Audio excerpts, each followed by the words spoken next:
Assalamualaikum warahmatullahi wabarakatuh.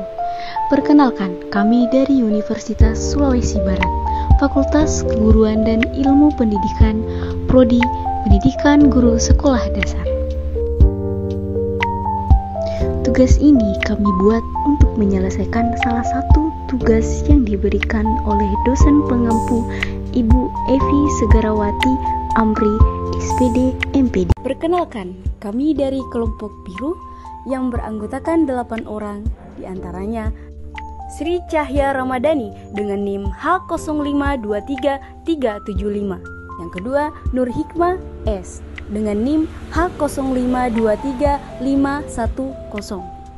Selanjutnya, Siti Aisyah dengan NIM H0523380. Reski Awalia dengan H0523384. Salsabilah dengan NIM H0523377. Sarkia dengan NIM H0523524. Lutfiah dengan NIM H0523370. Dan yang terakhir, Mirna Irawati dengan NIM H0523. Judul materi kami adalah Pancasila dan Dasar Negara. A. Menelusuri konsep negara, tujuan negara, dan urgensi dasar negara. Pertama, menelusuri konsep negara. Negara adalah suatu organisasi kekuasaan yang berdaulat, yang dengan tata pemerintahannya melaksanakan tata tertib atas suatu umat di suatu daerah tertentu.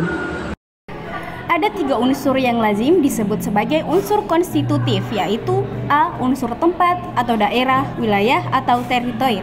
B. Unsur manusia atau umat, rakyat atau bangsa. C. Unsur organisasi atau tata kerjasama atau tata pemerintahan. 2. Menelusuri konsep tujuan negara, kekuatan, kekuasaan, dan kebesaran atau keagungan. 1. Kepastian hidup, keamanan, dan ketertiban. 2. Kemerdekaan. 3. Keadilan. 4. Kesejahteraan dan kebahagiaan hidup.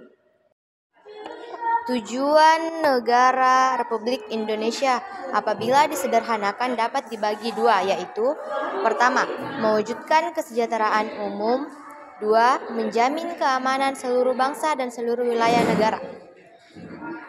3. Menelusuri konsep dan urgensi dasar negara. Secara etimologis, istilah dasar negara maknanya identik dengan istilah norma dasar, cita hukum, cita negara, dan dasar filsafat negara.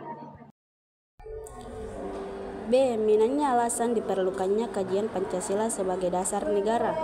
Adanya peraturan yang melandaskan nilai-nilai Pancasila, maka perasaan adil dan tidak adil dapat diminimalisir. Oleh karena itu, Pancasila memberikan arah tentang hukum untuk menciptakan keadaan negara yang lebih baik dengan melandaskan pada nilai-nilai ketuhanan, kemanusiaan, persatuan, kerakyatan, dan keadilan. C.